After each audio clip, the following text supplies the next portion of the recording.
Games, Brrraaains A Head-Banging Life here with another episode of The Nasties. We are covering one of the more famous ones. Probably the most famous one, actually. Island of Death. Yes, you know of it. I've already seen this before. I'd watched this for this video. I'd seen it maybe 2 or 3 times before. I've seen it a couple of times. The review for the site, I think it might have been the very first Nasty I actually reviewed, because the concept behind it kind of intrigued me. But Blu-ray edition, as always, comes with a load of extra content. This one is a bit of a funny one. It's basically a Blu-ray DVD combo. You get 2 versions for some reason.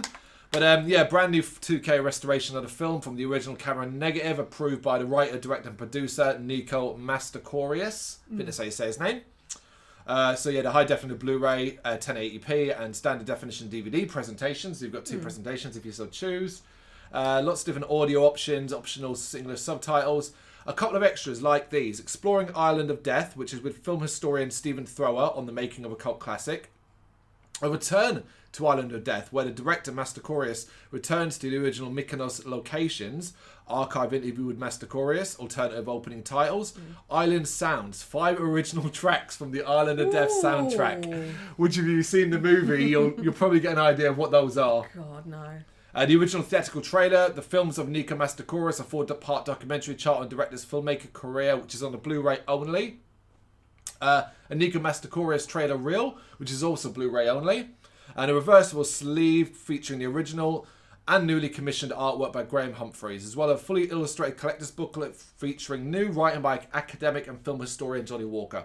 So it's got quite a bit. That's the book they're talking about there. It's actually got a lot of quite a few pages with a lot of detail in it. So cool. If you are a collector of these, this is one of the ones to have. This is very much probably the best version you're going to get to have.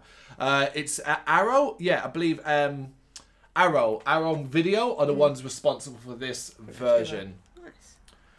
So Island of Death. Wow, where do we start with this? Let's cover the video nasty side of it to begin with as to why. This is one of the most famous. It was refused a certificate. It was prosecuted. Refused a video certificate in 1987 when it would try to be released under a different name as well. Eventually in 2002, it would get released, but with over 4 minutes of cuts, which is an incredible amount for any particular movie. However, as times have changed, you can now get this film completely uncut, which is the version we have here. It's the version I've seen. It's the only version I've seen. Watching this film, it is very easy to see why it fell foul of censors. Definitely. Yeah, you just watch it and go, yep, that bit. Definitely that bit. Yep. Yeah. This is a very easy one to follow along with. It, to the extent where actually, if you didn't kind of know about the easing off as nowadays, you'd presume it had been slaughtered to death on almost every other scene. Yeah. Because truth be told, you can't go 10 minutes in this movie without some form of sex, violence, bad taste. It's riddled with it. It's constant. Yeah. It's constant, and any kind of gaps in it really are just there to wait for the next one. This film is not for this is not a family movie. This is not sit down with grandma, the parents, the kids, everybody sit down and let's watch a movie together. And it comes quite quickly as well. Yeah, at least it's cool. Like, at least these video nasties, they're called horrible things from the start. So there's no kind of getting around. Oh, let's put this film on, it might be alright. It's like, no, they're called Island of Death, all these kind of horrible titles. So it's like, yeah, maybe not. So it stars Robert Belling as Christopher and Jane Lyle as Cecilia. These are the 2 stars. These are our protagonists, Christopher and Cecilia. The rest of the cast kind of pop in and out here and there. We have Jessica Dublin, who plays Patricia, as she's called in the film. Oh, so annoying. Gerald Gonolians, who plays Foster, who is a detective that pops up briefly. Seems like a bigger story, but it goes to nothing. And there's some extra characters, likes of Leslie, the shepherd at the end, and things like that. Lots of extraneous characters that aren't actually listed properly either on IMDb, so it makes it hard to kind of really identify who they are. We'll probably, as we talk through the film, we'll probably kind of talk about them as their character is more than anything else. So basically, Christopher and Cecilia seem like a lovely married couple. Very happy. Yeah. He's clearly a bit older than her. I'd put him in his mid-30s. Yeah. and I'd put her in her mid-20s. Definitely, yeah, we're looking at her face. Yeah, she's very young-looking, wispy blonde hair, petite, demure, very, very young-looking, round face, where he's got a bit more hardness to him. Curly hair, taller than her. Very, very, like, works out or something, you know? Like, you see his body a lot in this, and you can kind of tell the geezer's jacked.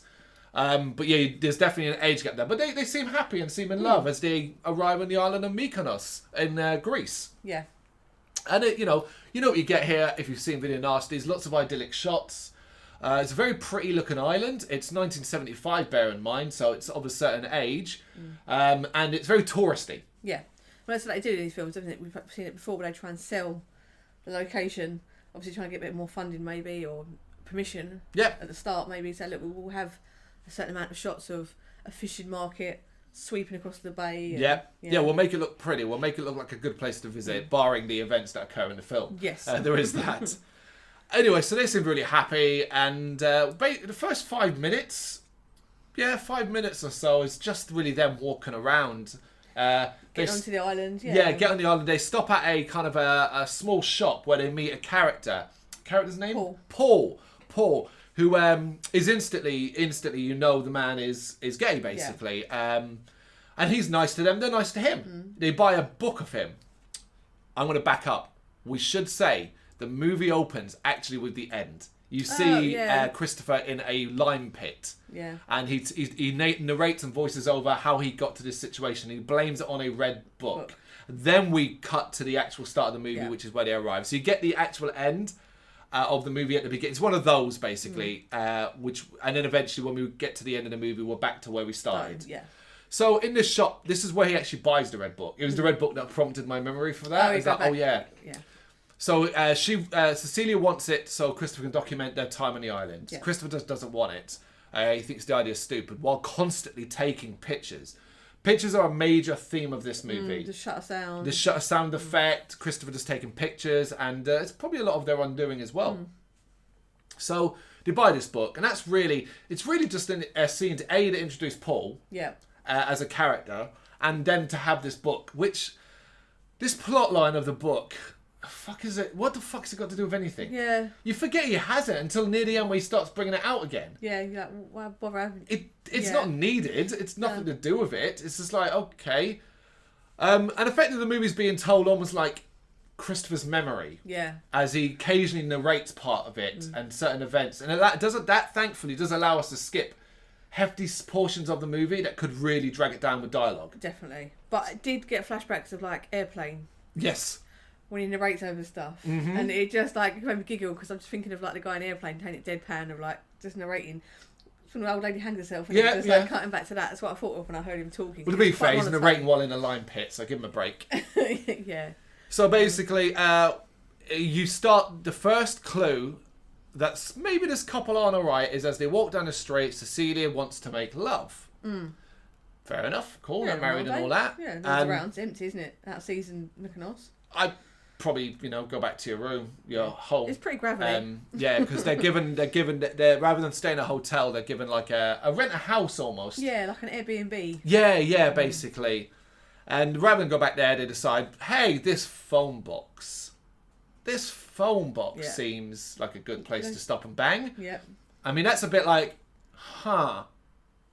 do you? Maybe, you know what I mean? Well, you don't have to be bad guys to want to be a bit voyeuristic or... And it's just it's mainly for the setup that it sets up, isn't it, though?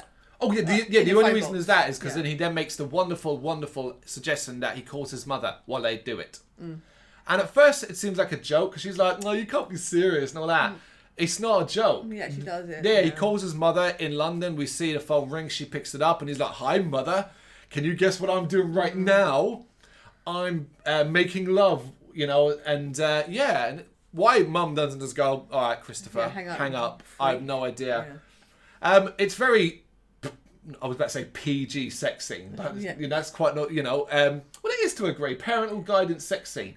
Definitely, a lot of the sex in this, bear in mind, is the very, very, we don't really want to actually do anything. Well, there is a fuckload of nudity. And Jane Lyle, who plays Cecilia, spends more of this movie with her boobs out than anything else. It's all very, very there's no actual sex going on here, basically. Yeah. And there's nothing graphic. No. There's nothing graphic at all. When you compare it to, say, like The Mountain of the Cannibal Gourd. Yeah. That kind of thing. That kind of thing. It's just more of it, isn't it? It's just a quantity. It's just constant. Yeah.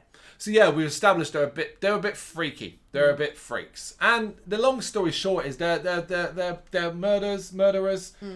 Christopher Bleasy's an avenging angel sent to punish the weak. The wicked perverse. The perverse and stuff like that. Yet they instigate a lot of it. For example, they meet a painter who's painting a chapel and basically encourages Cecilia to sleep with him. And then he takes photos from a distance where then they both set upon him, kill him, crucify him on the steps of a church, just outside the church door. Yep. And pour what we thought was paint, but it's actually lime water. Lime water. So Yeah. I think, because I know they paint a lot of the buildings white in Greece, and obviously reflecting the sun and stuff. But we must have to put something in them because otherwise it wouldn't stay white. So it must be something, the lime chemical does it. But yeah, I thought first it was paint. Still nasty either way, but yeah, lime wash. Yeah, it's one of the more violent and quite bad taste kills in it.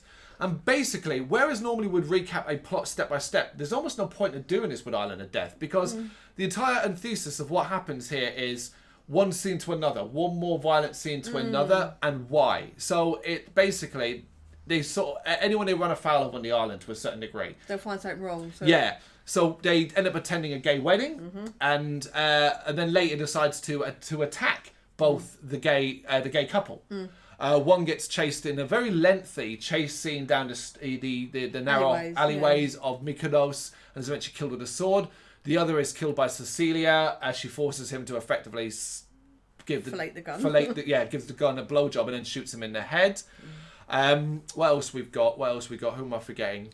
I'd say that with the gay characters, I think it was a very sort of stereotypical 1970s. This is what very flamboyant, over the top gay couple. Yeah. So it was like very obvious to the viewer, and obviously watching it 40 years later with a 2020 kind of opinion on it. But yeah, it was very, very clear that they were a flamboyant gay couple. But I must say, it's not done in an offensive way. Oh no, definitely not. And I think I'm not sure if Mykonos maybe still today. It's kind of like it's like a gay, maybe like a gay capital. Okay. Gay friendly. I'm not sure. But yeah, no, it was never done in any offensive way, and it kind of did lead into the fact that these couple would find being gay a sin. Yeah. In their weird eyes. In particularly Christopher, because often through a lot of it seems Christopher's leading it. It's not that Cecilia isn't going along with it, but as the movie progresses, she gets more and more tired of doing it and worried that they're going to get caught and stuff like that. One of the most infamous scenes, of course, is that the bestiality scene, which has Christopher, after being rejected by Cecilia for some morning glory, proceeds to go out to the garden and fuck a goat. Putting it as bluntly as that. Now, it's shot very, dare I say this, shot very tastefully. In the sense... Given the subject matter. Considering the subject matter, you don't see anything of that. It's not implied. It is known now as well, the director... for the scene where the goat gets its throat cut, the goat was actually given a tranquilizer, so no animals were actually hurt in this and so on. Yes, giving a goat a tranquilizer just so you can shoot a scene like that brings with its own issues. But so in the scale of video nasties, that's way on the other side of what we've dealt with on other films. Absolutely, but it is one of the more infamous moments in this movie amongst any. So as the movie goes on as well, you're introduced to other characters. So we mentioned Patricia, who really I'm going to be really blunt about this. Is basically a horny old lady. Yeah. Basically, that's her character. Yeah, and he calls her that. Christopher calls her, would you not want to get it on with an old whore, he calls her, doesn't he? Yeah. Yeah, she calls her that, or a middle-aged whore, or something like that. He calls her something derogatory. Yeah. But yeah. And she's got eyes for Christopher, and near the end of the movie that will come back. But in between that, we're giving occasional jumps to the character Foster, Gerald Gonalons, who discovers through the phone call to Christopher's mother where they are. So basically, their crimes have been taking place around the world, I guess, to a certain degree, and he's on the hunt for them, a detective. So he flies to Mykonos, and every so often we'll kind of see him come along, eventually lands at Mykonos and all that. And by that point, they've killed a fair few people on the island. Enough like that they should be heavily under suspicion, but they're very good at covering their tracks. Yeah. For example, the gay couple, they set it up so that it looks like a murder-suicide, a crime of passion as it's called, which It's believable to a point because there was definitely an imbalance in that couple, and you see it when there's a potential sex scene between them. He's not the younger guy is not interested. Yeah, he may not actually be that into the older one. So it does. I mean, don't get me wrong. It's said and then it's forgotten about completely. Or like very, very at the end, the last major kill they do, which is for a heroin addict, gay woman. I know Mykonos has quite some characters on it. She ends up he ends up killing her after again more sex scenes. He ends up killing her by giving her a heroin overdose and then burning her face using an aerosol can. And the setup for that makes sense. Although it's not, it's actually what gets him caught because he accidentally leaves a box of film behind. She's a heroin addict. She took an overdose and the open fire burnt her face. Yeah. Shit like that's believable. Yeah. You know? Yeah. The only one that kind of stings and bugs me, the only one that really bugs me is the goat. So effectively, the goat's body is thrown down a well. You never see it, but later on, the owner of the house, she's pulling a bucket out of the well, and it comes up covered in blood, pouring out of blood. Never at any stage is it mentioned again. Later on, she's talking normally to them. Yeah. She doesn't say to them, "Hey, like, why was my well full of blood? Yeah, or what? You know, where's my goat?" Yeah. Oh, I think she does mention it actually. She does ask where. Oh. Yeah, but they brush it off and that kind of thing. So there's just a lot of that really, it's almost desensitizing to a point. But then it'll do something where it just, I don't want to say it takes too far because, you know, each to well what bothers you, but like it just seems unnecessary. And the one that comes to mind is several times out of the film you're given shots of these two male hippies. Yeah. You know, doing, you know. Yeah, where's the beach? This way. Yeah, that kind of like stuff. That. Yeah. I know what they mean. The beach goes along. It's not just a beach that small, but it was just like that away. But yeah, later on they effectively tried to rape Cecilia. One of many rapes this film will have, which is another thing, which is just fuck's sake. They don't get it's protracted in the attack in the bathroom, but they never actually rape her because Christopher arrives home in time to save her and kills them both. Yeah. Interesting for everyone watching, there's a continuity issue later on as when they're escaping through the streets, Cecilia and Christopher, one of the hippies, the one that was drowned in the toilet, is sitting there happily playing his guitar again. Yeah, it's like, which wouldn't make sense because even if because Christopher calls the police after the event. Yeah. So like even if like he hadn't died in the toilet thing, he'd surely be in a cell, not just sitting on the streets of Mykonos again. Yeah, he wouldn't come back to the area. No, absolutely not. Yeah. But yeah, so there's stuff like that. It just makes it that little bit harder to watch. And then Christopher, so basically Cecilia's kind of had enough, constantly saying to Christopher as the movie reaching its latter part that she doesn't want to go through it anymore. She thinks we're going to get caught. It's time to leave. The last kind of gleeful kill she enjoys is Foster, funny enough. I think. Yeah, she quite enjoy it. I quite enjoy it. Right, if there is an amusing death, it is Foster's. Yeah. So he arrives on the island, he finds out where they are, and but Christopher finds out that he's waiting for him. Yeah. So they end up hiding from Foster and waiting in his plane with a noose. Foster comes back to his plane, gets the noose wrapped around his neck, and they fly up into the air with Foster noose around his neck clinging onto the wing. Now you want to say why this is so funny? It's obviously him when it's close up. When they cut away, it's clearly a dummy, and it just really caught me off guard. And the music's really upbeat. Yeah. So it's like a dummy clinging to a wing of a plane. It's all like da da da da, like a happy music, like they're travelling across some like nice vista. And it's like, well, no, they're still trying to kill someone. Yeah. So just a combination just made me giggle because it was like, it's clearly a dummy. Yeah, it is hilariously clearly a dummy that's been effectively tied up to a wing of a plane. The long shot's dummy, a close-up shot where it's just a plane wobbling a bit. But at the end it's of it, Foster. Yeah, but at the end of it, they do a shot where it's really, really far away and you just see like a person. It could just be a person. But in between shots, I don't know why he did in between shots because that's when you can tell it's dummy. When it goes really far back, you can tell there's someone on the wing. But yeah, when it's in between shots, you're like... It doesn't even do it once. It does it at least 4 or 5 times. Far too many for that. And eventually he loses his grip and falls. How his neck and spine aren't ripped out, I will never know. But that's how they kill him. And then they cut his body and it falls into the sea. So that's how Foster gets taken out of the game. But you realistically, you know the net's closing in. You know, you can't just keep going around and killing this many people. But yeah, it's the introduction after Cecilia's rape of a random man we'd not even seen into it, or Cecilia's attempted rape. Introduction of a man who claims to be a novelist and wants to kind of, he's writing about crime on the island and talks to Christopher about what occurred. Yeah. It's pretty clear as a police officer, detective. Yeah. He It's not even subtle. looks like one. Yeah. Well, for some reason, Christopher isn't able to connect those dots. And he kind of just leaves, and Christopher narrates that part where he's kind of like, oh, I should have seen that coming and stuff like that, about the book. The red book that he's been effectively the red book because it is it's like a confession almost. Yeah. Because presumably, if it's detailing all the crimes, that's what it is. Yeah. But before we get to that, we've got another set of horrid little scenes, depending upon your taste, with Patricia. Oh, So no. Christopher decides he has to punish her because of the way she is, and Cecilia will take the photos, but she doesn't want him to kill her. And he agrees, no more victims, but he wants to humiliate her. So he tells Patricia that he's going to be coming alone, knowing that she'll know exactly what that means. Yeah. You know? He arrives there, she's in the bath straight away. So he arrives and she's in the fucking bath. There's some good dialogue between the two here. Yeah. Some cheeky little bit of dialogue. I must say, it's probably one of the highlighted points of acting between characters. Yeah. You have to go on to them, didn't you? Yeah, you really do. But yeah, and when she gets out of the bath, she basically there's no messing around here. She's on that bed, robe open, wants him, and he's up. He doesn't. Well, he's not up for it, but he's going to. He's slowly starts stripping off while she does the most unsexiest thing in the world. It's disgusting.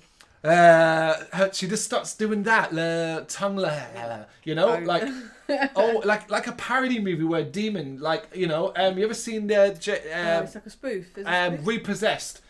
It's a scary movie with James Woods as doing the Exorcist at the beginning, Yes, I think that's and he starts doing that to the it's that it's as bad as that. Yeah.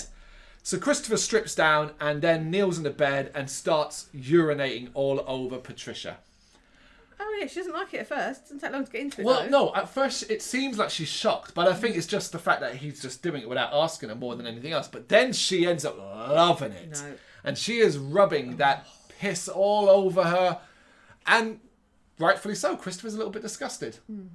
I mean, don't get me wrong, he should be that disgusted. He's the one up for it. I think I got from his face that he was expecting her to be humiliated from this. And the fact, which is what drives him to then kill her afterwards, because she's not. She's just so horrible.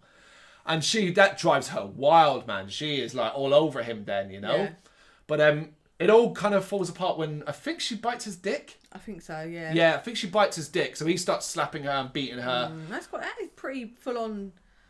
It is, because he chases her down the stairs and hits her a few more times and bangs her. Yeah, this film jumps in complete.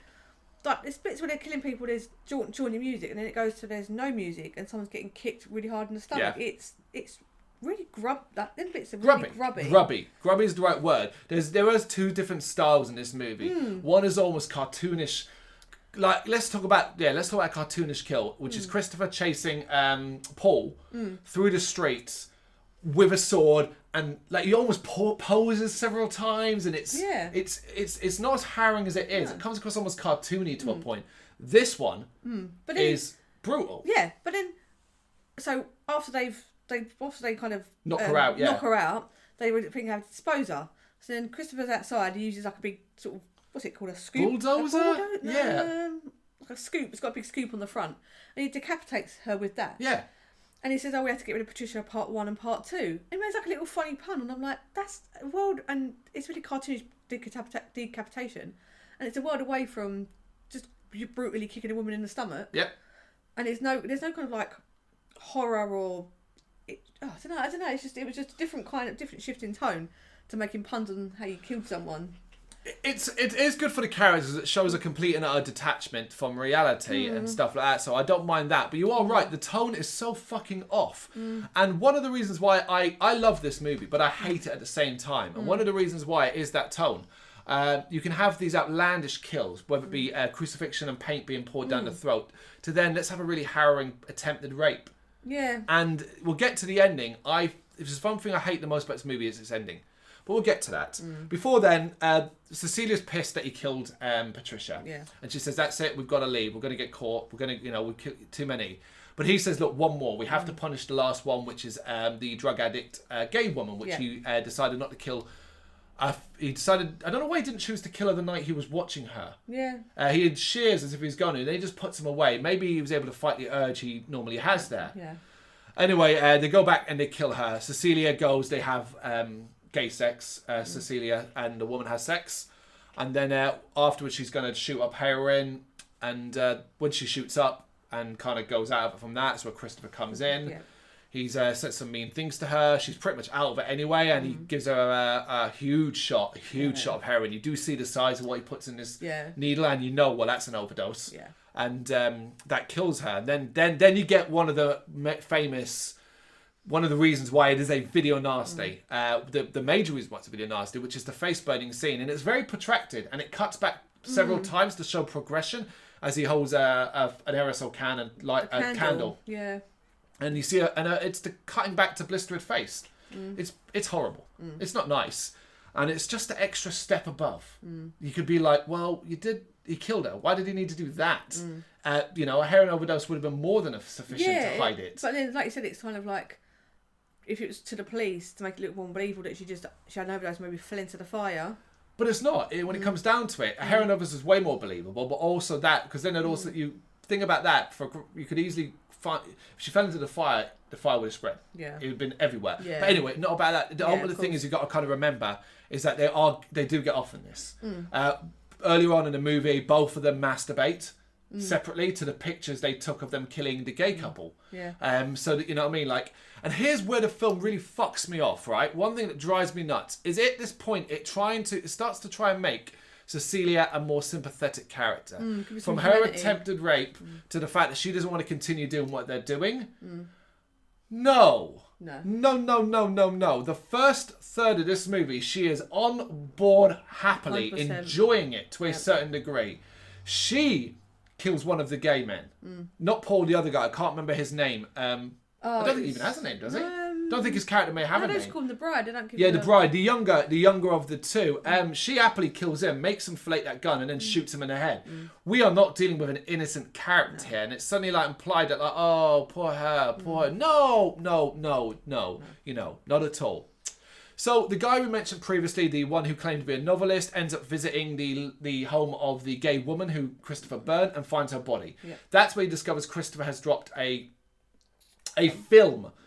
Camera film thing, and he noticed that Christopher was a photographer before, so the link is there.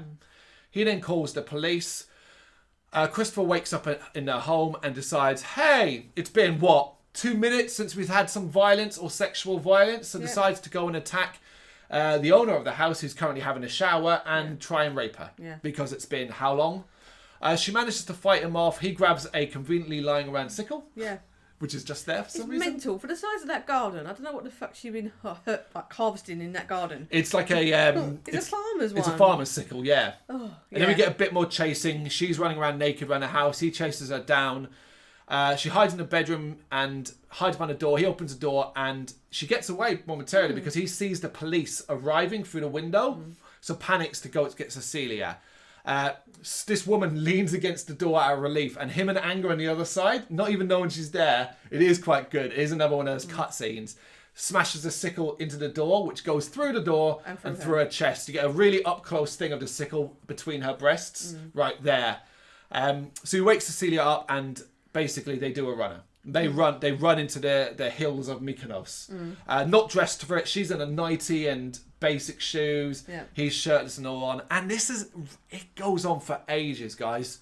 Yeah, again, it's another tourist tick box. There's a lot of shots, lot of wide shots, lots of shots of the country, Mykonos and stuff. They end up at a monastery briefly there, but the police arrive. This is a good 5 minutes long of them just moving around. Then we get beach thing where she says she's too tired to walk again. And it just goes on, and you're just kind of hoping, can we get to the end of the fucking movie? It's a bit of a stretch by now to keep interested. They finally do. We eventually arrive at a farm where a local works and lives. Doesn't speak English. Seems a little bit slow, off the cuff. He's herding his sheep, and Christopher tries to talk for him. Now, I didn't miss this out because I was saving it for here on purpose. But Cecilia doesn't like this man instantly because she dreamt of him. Now, this is so fucking random. Earlier on in the movie, briefly, you see Cecilia wakes up from a nightmare where you get an up-close picture of a man gurning and grinning. Oh, yeah. You thought it was hilarious. Yeah, because it's obviously the Michelin Web. It's shot. like low camera up and stuff, like laughing and gurning. And that was it. She wakes up scared and, the man was horrible and all that. I don't get it. No. What's the fucking point of this dream? It didn't need to be done. I thought it was going to be from their past. Maybe like one of why they fled. Yep. Maybe one went too far and she wasn't happy with how it was going. Like in their fucked up situation, it went too far for her. Yep. That would have made more sense. This is why they left. Fresh start or break away from city life. You don't know like any concept of him, just his face. So we just didn't need a foreshadowing. It amounts to nothing because she's like to Christopher, this is the man of my dream. He raped me and killed you.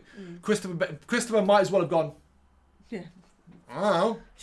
Yeah, yeah, it's just a dream. Yeah. So Christopher manages to, through actions, make the actions for food and sleep. And the shepherd leads him to the sheep den, I think. A little cave, yeah. It's a little house, stone house with hay and all that, and leaves them there, brings them some food, some bread and all that, and they sit and eat together. It's really awkward. Yeah, it is awkward actually, and it's cool. No, because this is Island of Death. Oh yeah. And we've gone a good 10 minutes at this stage without anything horrible happening. So time for more horrible. We then cut back to Christopher and Cecilia asleep, and the shepherd arrives, and he's in his long johns, and he's got eyes for Cecilia. Yes, we get another good old-fashioned rape scene. Yeah. Cecilia's raped. Christopher wakes up and decides to watch and take photos because he is the dirt worst at this stage. Oh, God, yeah. The sound of the clicking stops the shepherd from being a rapey bastard. Yeah. And he attacks Christopher, beats the shit out of Christopher, and then, because we're not done with the nasty, he then rapes Christopher while watching, smiling and laughing with that. He goes, laugh. Oh, God, yeah. While he's basically raping Christopher. He's giving Cecilia those eyes. And she ends up liking it because she is not a nice character either. She's not. After Christopher's been raped, he's knocked out again and then carried out to where the movie began. The lime pit. He's thrown in this pit, somehow ends up buried to his waist. Pretty neat burying. It's pretty impressive for just being chucked in there. And he establishes, as long as it doesn't rain, I'll be okay. It's not nice, it's hot, I need water and all that, but I'll be okay as long as it doesn't rain. You'd think the movie would end here. No. But it doesn't, as we get in 2 more sex scenes. We then get the second sex scene between Cecilia and the shepherd, which comes almost directly after he raped. I mean, this guy... Oh, there's like no is hygiene. The horniest because he just finished with Christopher and he's back in Cecilia. She's a lot more up for it this time. It's more sex up for it. That sounded terrible. I didn't mean that. I meant it's consensual sex. It's not rape. Yeah. And then after that, we get some generally. You're talking about grubbiness. All of this is grubby because there's no bathing. There's no baths happening. God, there's no clean. Yeah. And the shepherd. I don't know if this was a purpose. Will not stop scratching his groin. Itchy scrot. It's disgusting. He will not stop doing it. Several times you see him, like, when he first puts Christopher down, just scratching himself. And it's pretty horrid. So, it effectively amounts to Cecilia deciding she's going to make a go of it with this shepherd. Why not? They're going to have a happy life together. And she tells Christopher she's not going to get him out of there. The shepherd finds the book, rips it up, laughs about it, obviously not able to read, and throws it in the pit with Christopher, which is exactly where the movie begun. We get a little bit more. We get one more consensual sex scene between Cecilia and the shepherd. Yep. Why we needed it, fuck knows. Yeah. Before the rain begins to fall. And the kind of last shots is of Christopher with... You never see him melting or anything. No. But you see the lime beginning to break apart. And you see and you see wisps of smoke, burn and stuff like that, which I do think is a cool ending. I think it's a clever way to close it out without going over the top. But yeah, that's Island of Death. Yeah. I've bleached my eyeballs. As I said, I love this movie because it is risk-taking. It's a well-told story with some incredibly memorable characters. And it's mostly decently paced, but there's so much to hate about it. It is a nasty movie. Let's not beat around the bush. It's a nasty movie from beginning to end. Its characters are all mostly horrible. The only innocent ones that you can kind of get behind, in the sense that at least that you like, are our gay male gay couple. Yeah. They're just living their life in Mykonos. That's all they're doing. Yeah. You know. They had a nice community of people, friends around them, because their wedding was quite well attended. It was, yeah. It was just the two of them. You know, they invited these complete strangers to their party as well. Yep. So. But from all the scenes we've gone through, it's a barrage. You don't we're not even joking when we say don't go 5 minutes with some form of sex or violence or nastiness or horrid bit of dialogue that's mean. You know, it's not even just. While there isn't loads of swearing, there's the words that Christopher will choose to use to describe people's actions. You know, he talks about Foster and chooses to use a derogatory term for a black man. In that context, he only said once in the film, thankfully, but it's there, and it's just horrible. His violence towards women. It's just. And even at the end, it just sounds like extra little thing. He had to wipe his face. He was using her dress. Yeah. I was like, can you not? You've got a shirt, mate. Use that. Yeah. Just snot all over his dress.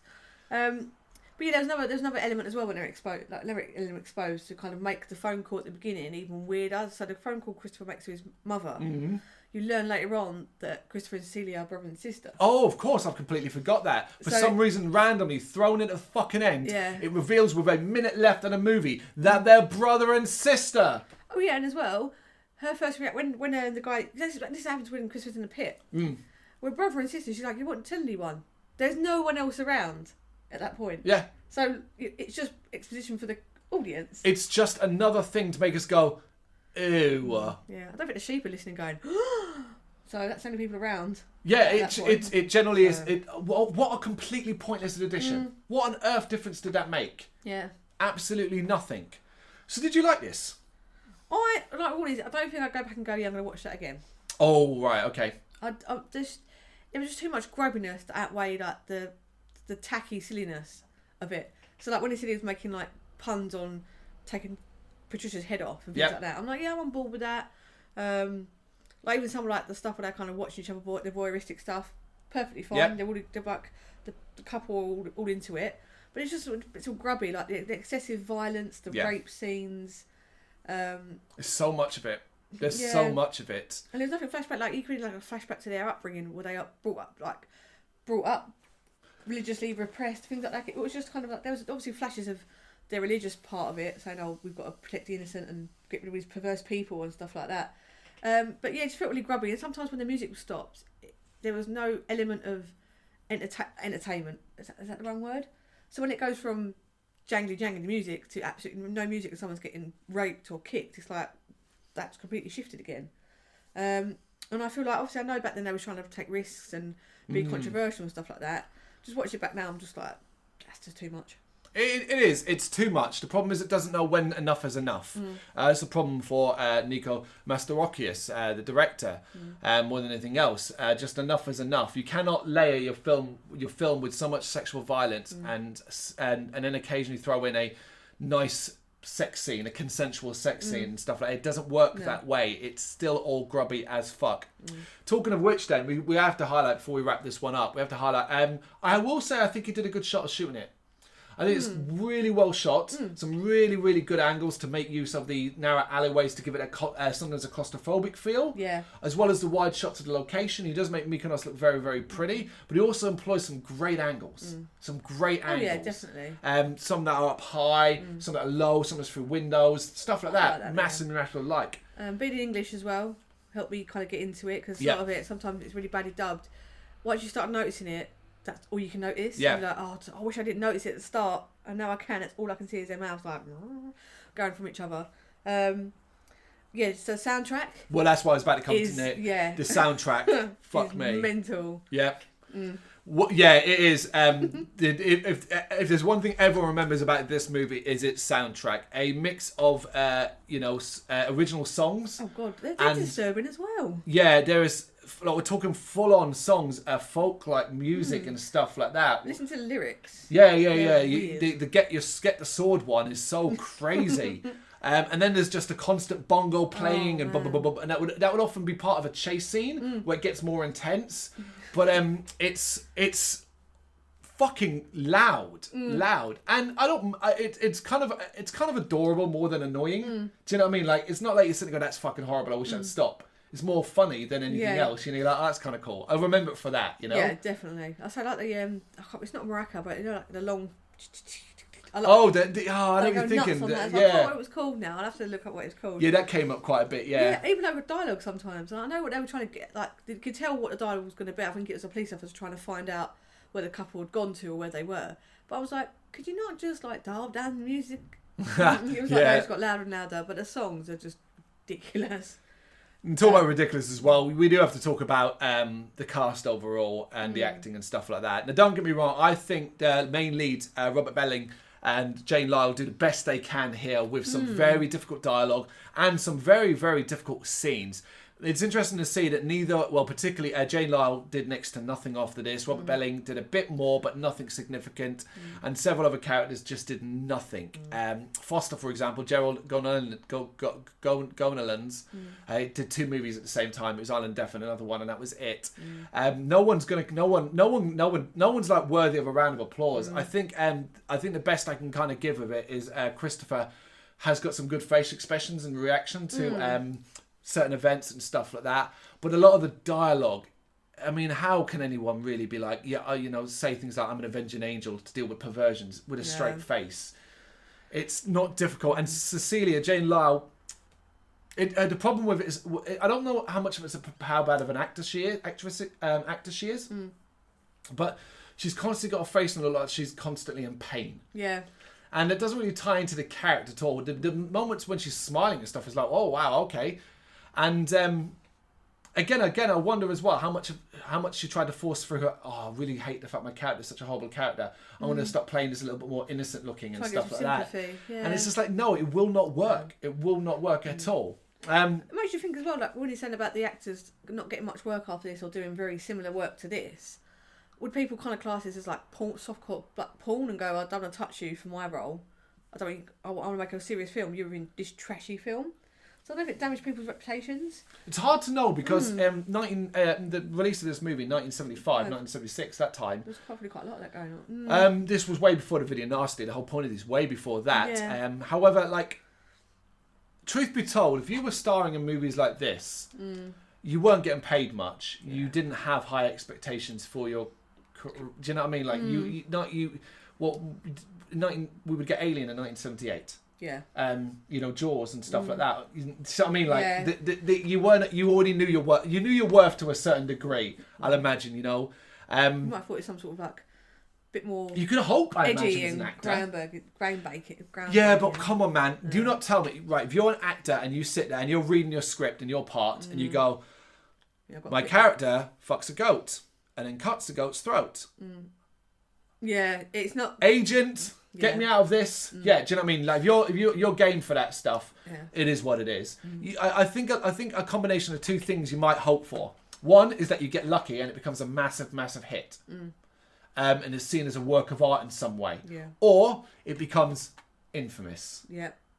Which isn't going to help your career, but will make a difference in a lot of sort of like long-term kind of thing, which did kind of work for this. You know, it did kind of work for this. And we learned there might be a sequel from the special features we watched. Yeah, this was a funny one. We watched a special feature. We watched The Return to Mykonos with the director. And it was fun. It was about 10 minutes long, cool to see locations, not a lot changes.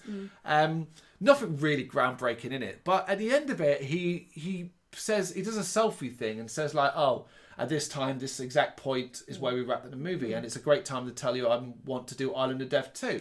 And shows his hat with Island of Death 2. Yeah. I Googled it. Can't really find anything of it. I might have to do a bit deeper Googling. But Island of Death 2, I would be that would be incredible. That would be crazy, particularly with what we will let slide nowadays. And unfortunately, Robert Belling is now dead. So we couldn't have a cameo from him. Jessica Dublin, Patricia, she's dead. And I haven't looked at some of the others. Oh, the shepherd who played him, dead. But the woman that plays Cecilia is still alive. Cameo. Yeah. You know? But I don't know if that's true or if it's just something he wants to do. Either way, this is one of the most infamous video nasties. And it was good. It's one that it's the one, other than Evil Dead, the one I'm the most familiar with. Yeah. So good to get out of the way. There you go. Island of Death. Thank you very much for watching. You can check us out on gbhbl.com as well as on Facebook, Instagram, Twitter and Tumblr. Go to Patreon and help us out over there. That's patreon.com/GBHBL, as well as Big Cartel, where you can find some of our merchandise. We have a podcast running on SoundCloud and Apple Podcasts. And of course, if you like this video, do us a favour, hit the subscribe button and help the channel grow. Games, horror and heavy metal. What else is life for?